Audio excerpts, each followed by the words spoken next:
Bwana, takriban wiki mbili nyuma, binafsi niliweka bayana mtazamo wangu nikiwa naamini kwamba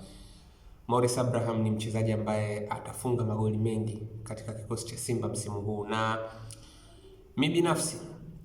natarajia Morris Abraham kwenye ligi peke yake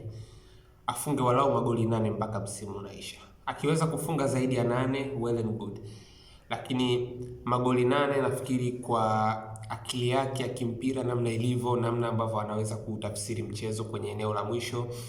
ndani na nje ya boksi, anapaswa kikamilifu kuwa na uwezo wa kufunga magoli takriban 8 kwenye msimu wake wa kimashindano kwenye ligi kuu ya NBC. Unajua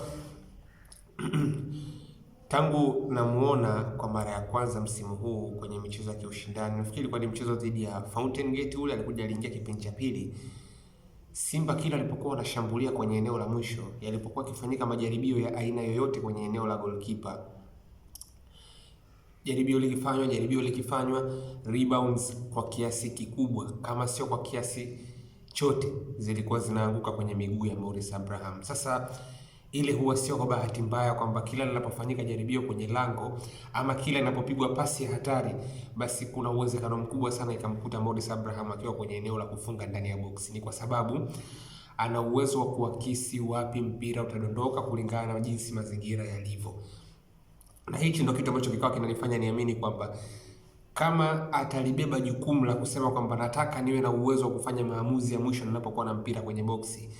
basi hapo ndipo nilipoamini kwamba Morris Abraham anaweza kufunga. Kiukweli mpaka hivi sasa tunapozungumza, kwa uchache Morris Abraham kwa ubora wa nafasi ambazo amezipata kwenye michuano ya kimataifa na hata kwenye ligi, kwa uchache alikuwa amefunga walau goli 2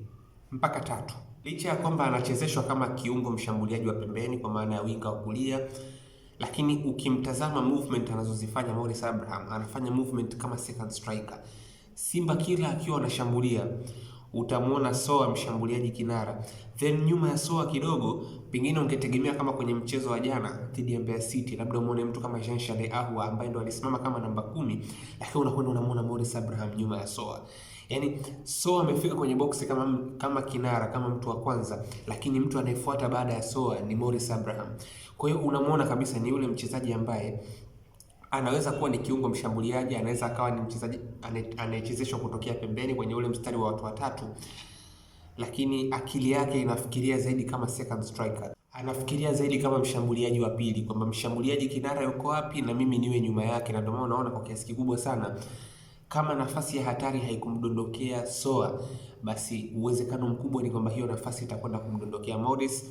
Na hata ukitizama aina ya goli ambayo amelifunga katika mchezo dhidi ya Mbeya City, yule ni right winger by the way, lakini amekwenda kusimama kwenye sehemu ambayo kwa uchache